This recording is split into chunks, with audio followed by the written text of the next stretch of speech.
Pablo, ¿cómo estás? Hola, Débora, ¿cómo va? Buenas tardes. Buenas tardes. ¿Todo bien? Bueno, tuvimos cadenas, tuvimos anuncios Sí. y hoy tenemos las repercusiones. Sí, en repercusiones políticas, económicas también, algunas más agradables que otras. La sensación más definida es la de un cambio de postura, de tono en el discurso. Sí. Veremos si se prolonga en presentaciones más espontáneas. La de ayer fue grabada, un discurso leído. Si es la tónica que viene hasta las elecciones, qué va a pasar después de las elecciones, cuánto puede influir este cambio de postura en las elecciones, hablando de las decisiones de ir a votar y por quién votar. Pero hay algo que viene plasmándose tras la derrota en la elección bonaerense y es un cambio que pide la sociedad, que reclamó a través del voto, y también cosas que va capturando el gobierno y va tomando decisiones en función a esa demanda. No va a cambiar todo. Ayer decía el presidente Milei, el superávit fiscal es nuestro rumbo, es nuestro ancla y desde ahí no nos movemos, pero si uno compara el discurso de ayer con muchas presentaciones tuiteras, audiovisuales del presidente en los últimos 2 años. Sí, hablando de cambio, bajó 3 cambios, sin duda. Más sin también, duda. Sí. Bueno, la pregunta es si es sostenible, porque hay algo de la estrategia política que evidentemente está plasmado en el discurso de ayer, de la moderación del tono, de buscar puentes, diálogo, mayor, ser más conciliador, digamos, o empático con los sufrimientos de la gente que está pagando el precio del ajuste, pero al mismo tiempo uno entiende que era un rol, un papel que estaba cumpliendo el presidente Milei, producto de la necesidad de los tiempos, pero no sabemos si es constitutivo de su personalidad, si él está posibilitado de cambiar realmente algo que vimos como parte de su estructura, ¿no? De pensamiento, de comportamiento. Veremos. Yo creo que va a depender del resultado electoral de octubre, ¿no? ¿Y lo sostendrá desde hoy hasta el 26 de octubre? Qué buena pregunta, no lo sé. Ahora tiene por delante varios pasos institucionales, porque bueno, ahora está en Paraguay, tiene la ONU, ¿no? Son lugares en donde uno tiene que mantener un rol, más formal y definido. Ahora, la verdad, pienso en el tono de campaña, porque cuando hay dos Milei, hasta acá aprendimos esto, ¿no? El Milei institucionalista, que lee los discursos con un tono más mesurado, y el Milei de campaña, que hace esos actos eufóricos, ¿no? Con la música característica, y ahora tiene que hacer, campaña por la libertad avanza al 26 de octubre. No sé cómo va a convivir. Eso es una buena pregunta. Vamos a sumar en este pase a Mónica Gutiérrez. Querida Mónica, un placer gran amiga tenerte acá. Un gusto estar con ustedes. Bienvenida, siempre. Un placer. Igual. Bueno, nos interesa mucho tu mirada respecto del discurso de Milei, comparándolo con el Milei que conocimos y pensando también en lo que puede llegar a sostener o no hasta el 26 de octubre. Bueno, yo creo que el día 7 de septiembre a la noche, cuando lo vimos subir al escenario, mucho antes de las 12 de la noche, la carroza se convirtió en calabaza. Y ese Milei exultante, que parecía no querer ver la realidad que lo empezaba a rodear con dificultades en lo político o en lo económico, se pega un golpe fuerte, tiene ahí un shock y todos nos quedamos esperando para ver para qué lado iba. En la primera semana pareció que no había registrado nada. No sé si, yo creo que ustedes deben coincidir conmigo, ¿no, Débora? Sí, porque estuvieron porque como no en hizo silencio. cambios, Claro. porque no hizo cambios, porque no movió a los objetados, a los que están en esa zona de confusión o de sospecha que generó después las denuncias de corrupción. Y me parece que con este discurso del lunes, él como que se planta se hace cargo de eso, alguien escribe ese discurso, no parece un discurso que hubiera salido de lo más profundo de él, porque pretende ser un discurso empático con el más golpeado por el ajuste, pero lo lee. Y lo lee de manera bastante gélida. Hoy en una nota de Maya Hastelblanc en La Nación, ella dice que Milei dijo algo así como: no me digan qué tengo que hacer, díganme qué tengo que decir. Bueno, alguien se lo sí. dijo, alguien se lo escribió, seguramente dentro de los lineamientos de él, porque él no se mueve ni un milímetro, como ya lo anunció el 7 de septiembre, del ajuste, de la búsqueda del equilibrio fiscal. Dicen que fue Santiago Caputo, Moni, el que estuvo muy pendiente, muy atrás, ¿no?, de las palabras. Modifica los modos, no dice tono, cosas que no nos gusta escuchar, concede a aquellos sectores de la sociedad que han estado en los últimos meses en pie de guerra porque han sido muy castigados, el caso de discapacitados, universitarios, Garrahan, hace lugar a todo eso. También después vamos a ver en el análisis qué significan esos anuncios, ¿no? Sí, hay una frase que no es el primer presidente que la dice y en ninguno de los casos anteriores en la comparación entre dicho y hecho fue cierta, y es: lo peor ya pasó. Es peligroso desde la comunicación semejante sentencia cuando hay dificultades. Ahora vamos a comentarlo con el regresado Leandro Gavín.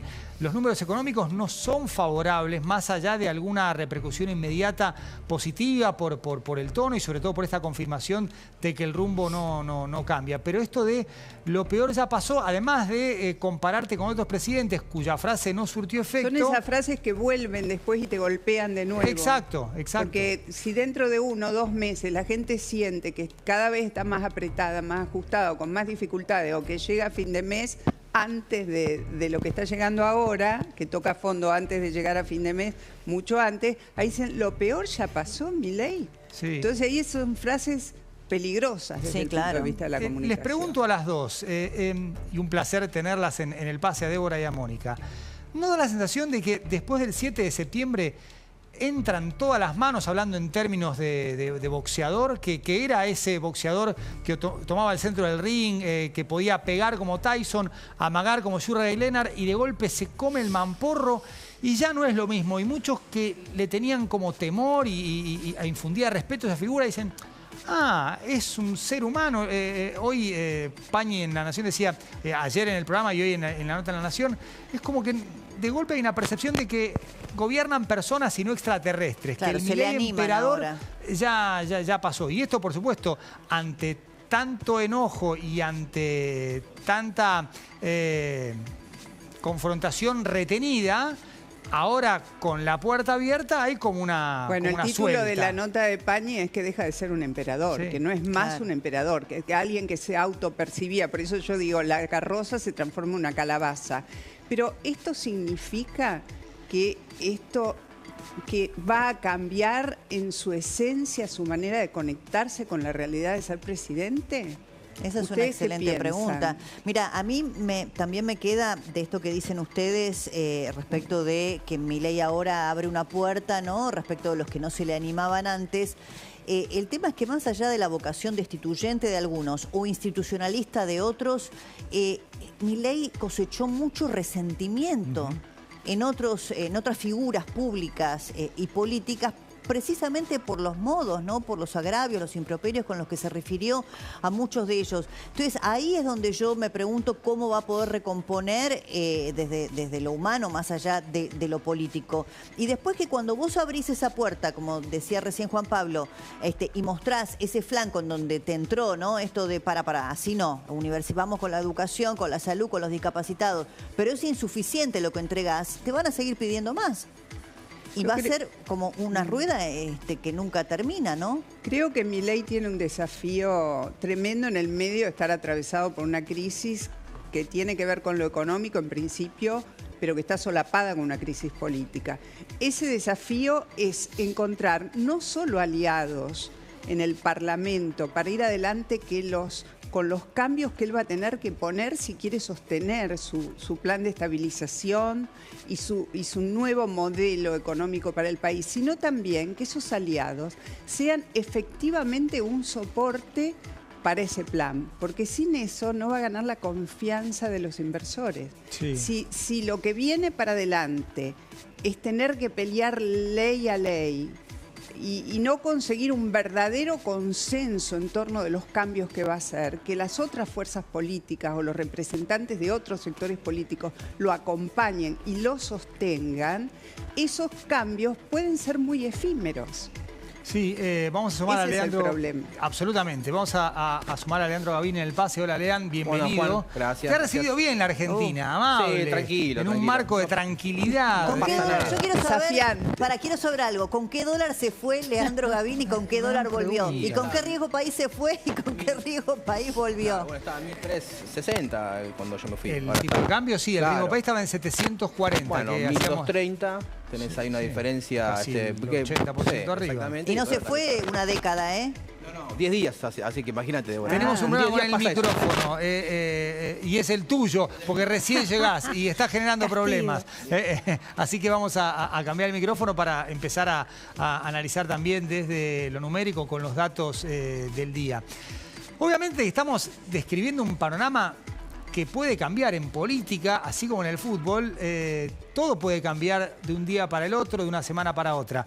Pero es un panorama que ni Milei ni sus partidarios se imaginaba a esta altura de septiembre cerca de la elección de mitad de mandato. Sin duda que no. Vos fijate que la previa de la elección del 7 de septiembre era Milei diciendo la libertad de raza.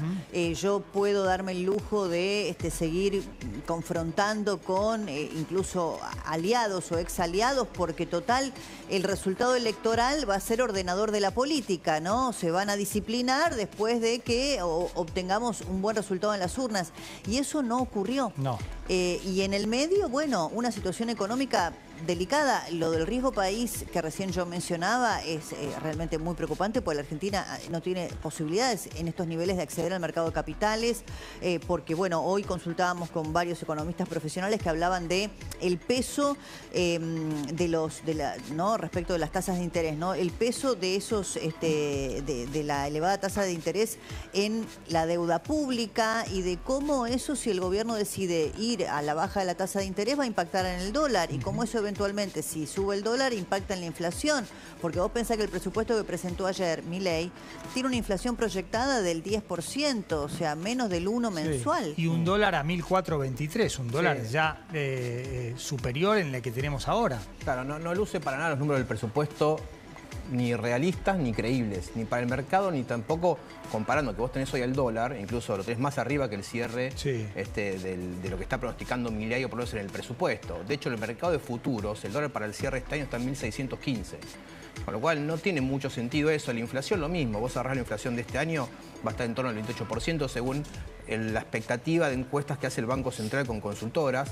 Con lo cual ir del casi 30 al 10 con un dólar que tendería a ir para arriba no parece demasiado creíble. Pero Bien, bueno, Ahora, yo quería decir algo. ¿A quién le habló el presidente en el discurso de ayer?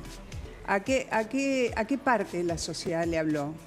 ¿Le habló al que está sufriendo el peso del ajuste? ¿Le habló al sector medio alto que todavía lo acompaña? ¿Le habló a los inversores? Me pregunto todo esto porque me parece que para la gente que está sufriendo el ajuste y que está sufriendo lo que está pasando con la salud, con la discapacidad, etcétera, lo que él informó confundió. creo Por que eso intentó- hoy es mejor. le habla a todos, me parece, Que ¿no? intentó hablarles a A todos, todos en claro. determinadas partes del discurso. Está bien, Pensemos pero que habló del ¿a tema ustedes les fiscal queda con el claro, mercado? Al que tiene un hijo discapacitado, ¿le quedó claro a partir de ayer que va a estar mucho mejor o que va a estar mejor con ese 5%? No, y además, Moni, es a partir del presupuesto, ¿no? Y del año 2026. Está bien, con lo cual, pero- en el transcurso de lo que queda de este año, ¿qué hace esta gente que tiene urgencias? Yo me pregunto esto porque digo, me parece que el discurso se da en un contexto y ese contexto es preelectoral.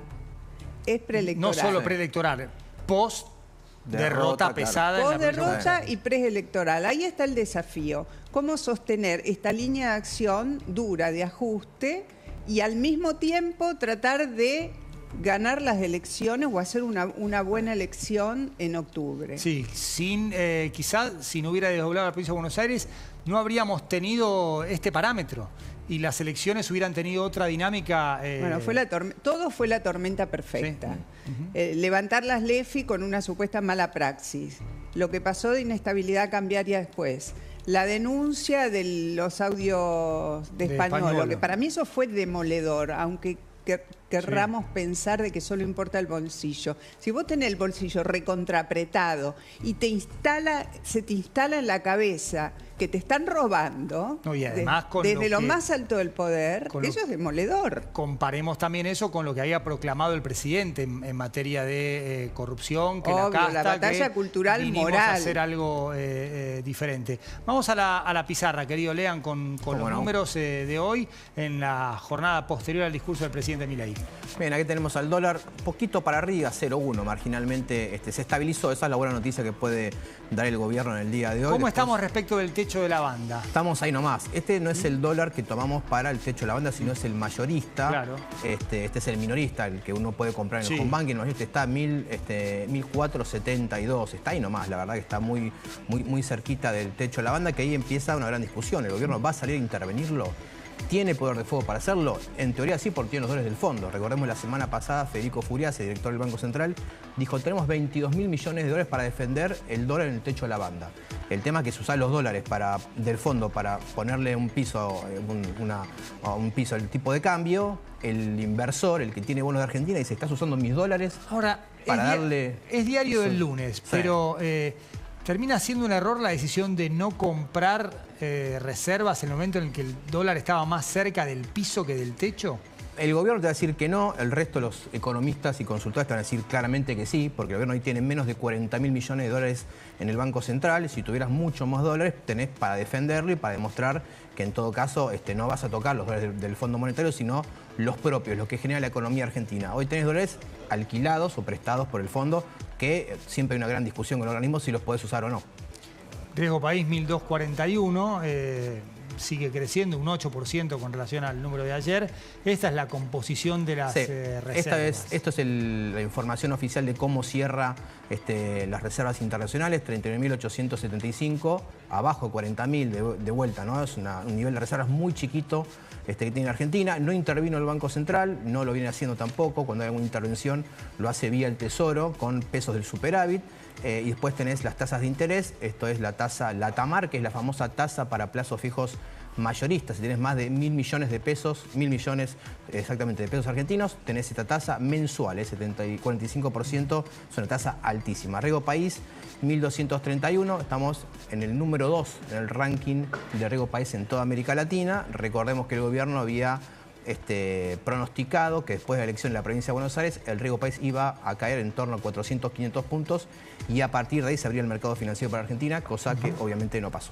Vamos a sumar a Aldo Abraham, economista. Hola Aldo, buenas tardes, gracias por sumarte al noticiero, al pase acá con Débora Plager, Mónica Gutiérrez, Leandro Gavín.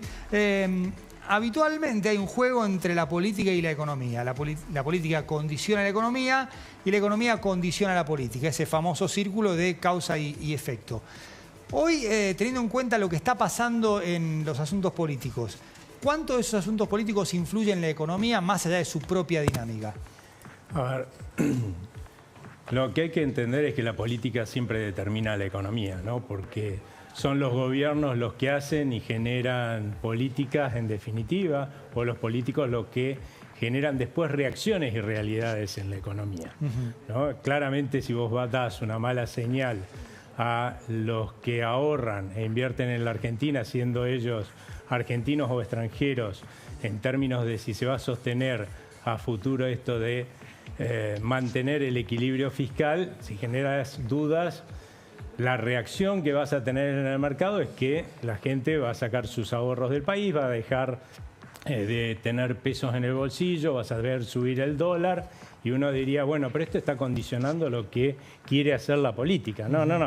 Nosotros estamos tratando de defender nuestros ahorros, lo que tengamos atesorado también en nuestro bolsillo, su valor, pasándonos a dólar, porque nos estás dando la señal de que nos vas a volver a empobrecer con inflación, vamos a ir de crisis en crisis por gastar de más. Nosotros simplemente igual reaccionamos. Eso pasó antes del 7 de septiembre. El dólar viene subiendo antes, sí, las tasas vienen subiendo antes, la economía viene cayendo antes. Evidentemente todo eso, lo que pasó después de la elección de la provincia de Buenos Aires, todo eso exacerbó tiene lo de que ya venía. Condiciona cosas que han ido pasando en la política, algunas las mencionaron ustedes, de hecho, en la economía también, ¿no? Hechos que se hicieron, por ejemplo, lo de las LEFIs, que también lo mencionaron. Todas esas cosas van generando incertidumbre en argentinos y extranjeros que, bueno, vamos tratando de decir, bueno, por ahí nos apuramos un poco, ¿no? En venir a invertir en el país, poner nuestros ahorros y los empezamos a sacar. Mientras lo escuchaba hablar, pensaba que en el caso de la política,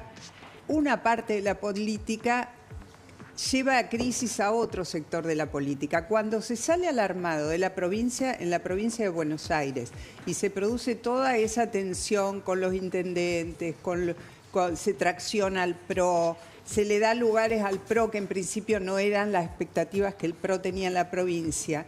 Y lo mismo pasa en el armado nacional, cuando se va a las gobernaciones y no se le da a los gobernadores el lugar que pretenden y se pretende teñir a todo el país de violeta, se deja una cantidad de heridos, de gente que se ha sentido maltratada políticamente.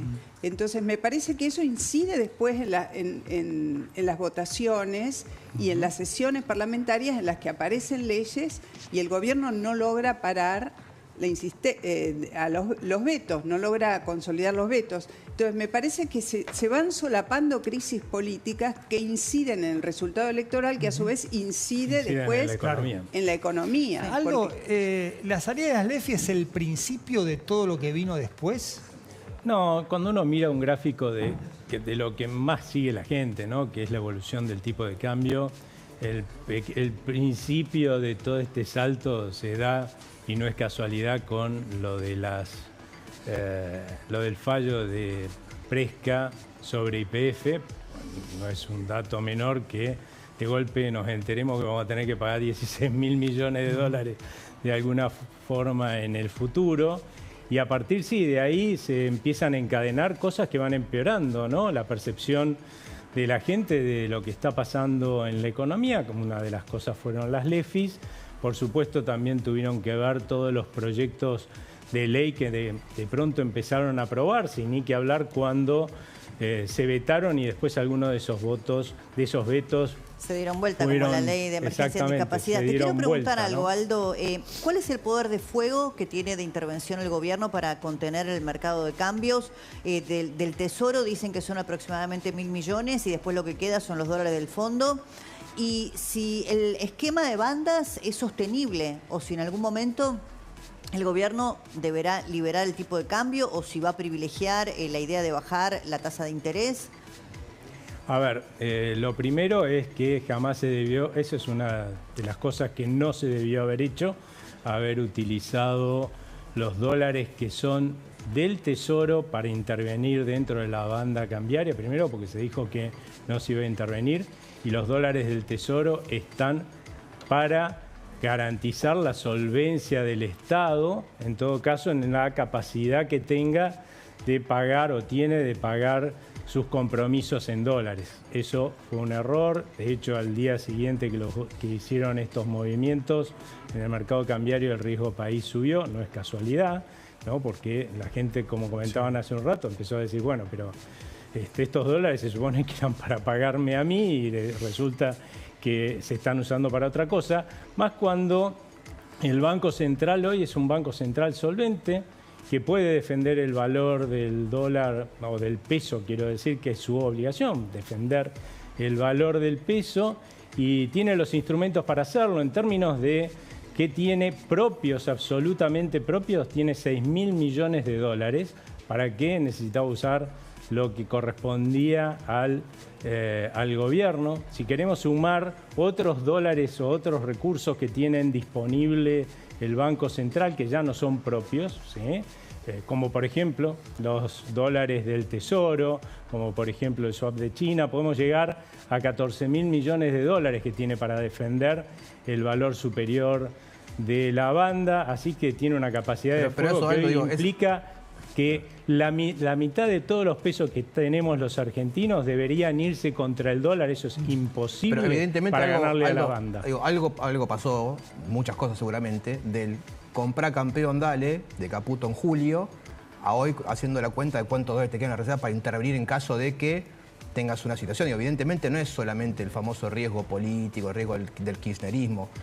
hubo errores de política económica del gobierno para llegar a una distancia en donde estás contando, lo hiciste vos recién acá, contando cuántos tenés en el Banco Central en caso de tener que intervenir. ¿Qué ves de como error más palpable que se pueda corregir después de octubre? El gobierno dice que se mantiene todo esto hasta octubre, después veremos. Mira, hoy la verdad es que claramente la salida de las LEFIs, si bien yo estoy de acuerdo con que había que abandonar las LEFIs, después podemos discutir la oportunidad, ¿no? Si antes o después de las elecciones. La verdad es que estuvo mal instrumentada, ese fue el principal error económico que se ha cometido. A partir de ahí, obviamente, sumó a todo el riesgo que se está percibiendo hoy. Y bueno, ahora hay que empezar a resolver esto, ¿no? De darle confianza a la gente. Lo último que había que hacer es, como proponían primero algunos de mis colegas, eliminar las bandas. ¿Vos conocés a alguien que, rompiendo reglas que puso, gane confianza en que las reglas que va a poner van a ser respetadas? Pero digo, el mercado tampoco las cree porque desde hace 2 meses aproximadamente, 3 creo, ¿no? Julio, agosto, parte de septiembre, se vienen rompiendo todas las normas. Que se dio el mismo equipo económico. En realidad no todas, pero es cierto que, por ejemplo, esta que acabo de decir, de haber intervenido con los dólares del Tesoro. Claramente fue romper las reglas. Claramente lo último que hay que hacer ahora, por ahí yo no hubiera puesto ni las bandas en su momento, ¿no? Pero hoy ya que existen las bandas, y las bandas, como en realidad la sube el dólar, es la inversa de lo que pierde valor nuestra moneda, y todos los argentinos eso lo sabemos, y por eso estamos preocupados, ¿no? Entonces, que a vos te diga, mirá, la verdad es que hasta ahí vas a perder plata, porque después lo que va a pasar es que el Banco Central con sus dólares va a defender el valor de la moneda, que es para eso que está el Banco Central. Si no, ¿para qué tenemos un Banco Central? La verdad es que es un buen indicador. Lo otro que también es un absurdo es salir a decir que hay que intervenir en el mercado de crédito para bajar la tasa de interés. Eso es un disparate. En el mercado de crédito hoy tenemos menos crédito y por lo tanto más tasa de interés. Simplemente porque los argentinos y extranjeros, en vez de estar poniendo plata en la economía doméstica como hacíamos antes, y eso significa más crédito, más financiamiento del otro lado, le estamos sacando. Entonces hay menos crédito, menos financiamiento del otro lado, la tasa de interés va a subir. Ahora, imagínate volver al pasado como se hacía antes y tener un banco central que se pone a emitir para bajar la tasa. Primero, vas a depreciar más el peso, más inflación, más suba del dólar. Segundo, vas a emitir los pesos con los cuales después los inversores se van a ir a comprarte los dólares en la banda superior. Eso ya lo hemos vivido, eso ha terminado en desastre. Algo están proponiendo con el diario del lunes te vuelvo a preguntar lo que recién le formulé a Leandro. Diario del lunes. ¿Fue un error no haber comprado reservas cuando el dólar estaba más cerca del piso que del techo? Sí, incluso la verdad fue un error financiero porque claramente cuando vos tenés que comprar, si vas a necesitar, teniendo los pesos, por supuesto, ¿no? Cosa que tenía el Tesoro porque tenía depositado los pesos que le había, transferido por ganancias de 2024 al Tesoro a principios de año, entonces tenía los pesos suficientes para comprar dólares. Cuando el dólar andaba por ahí por 1.100, ahí debieron haber comprado. Lamentablemente salieron a comprar justo cuando el dólar estaba subiendo, lo cual la verdad es que complicaba más la situación del tipo de cambio. Una decisión política igual, Aldo. Una decisión política más allá de los componentes económicos. Digo, la decisión de no comprar fue una decisión política porque el presidente sostenía que el dólar iba a ir a perforar el piso de la banda y estaba en un contexto preelectoral, ¿no? Me parece que tuvo ese condicionamiento. Sí, lo hacía ahí de buena para bajar la inflación. No quería que esté más abajo posible para que haya pensado realmente que iba a tocar la banda inferior el dólar porque era un imposible, ¿no? La pregunta que me parece que el común de la gente se está haciendo ahora, si se lograran sostener una situación más o menos estable hasta la fecha de elecciones, ¿qué pasa después?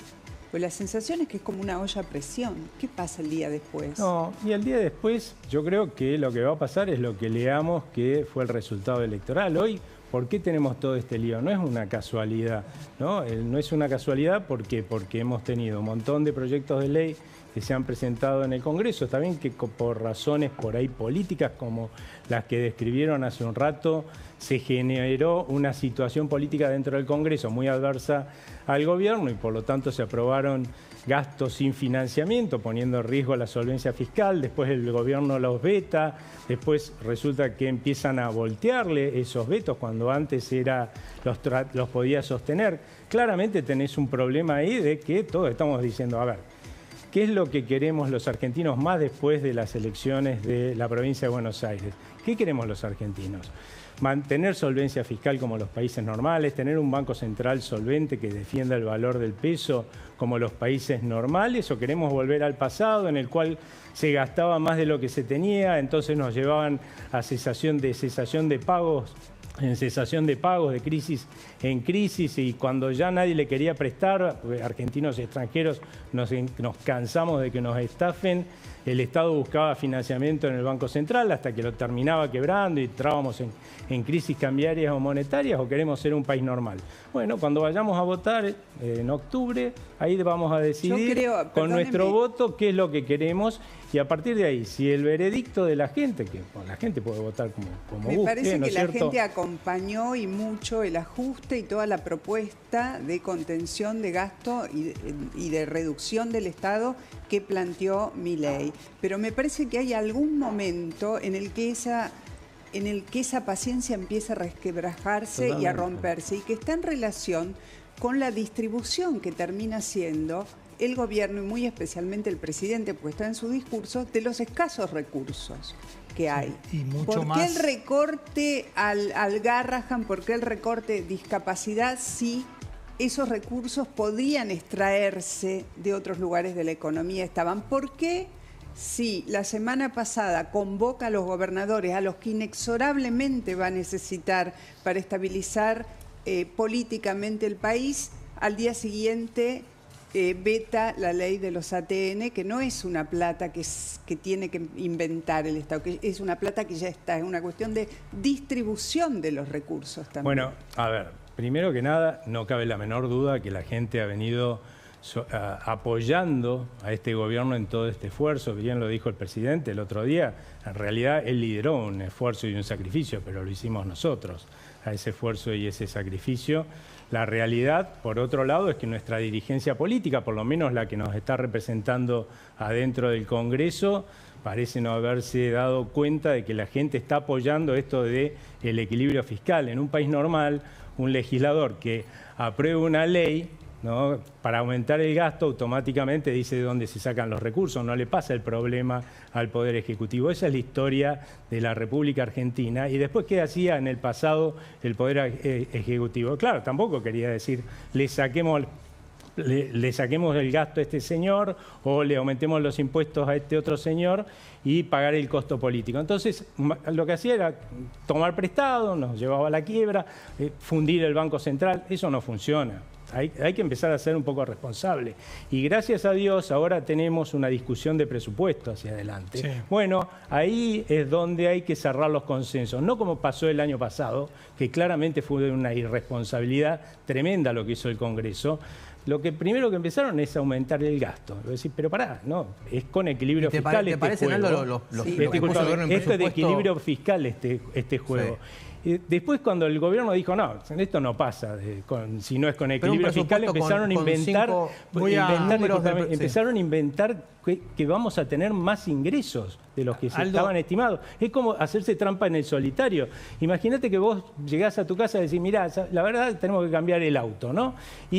Pero la verdad que con los 3 millones que tengo, que gano, no me alcanza. Y decís, bueno, supongamos que tengo 4 millones de sueldo. No, flaco, tenés 3 millones, te va a ir mal. Apasionante la discusión. Apasionante. Querida Débora, 5:30. Un placer. Lo dejo, pero me quedo súper apasionante la discusión. Sí. Débora, gracias. Un gusto. Un placer. Bueno, seguimos con...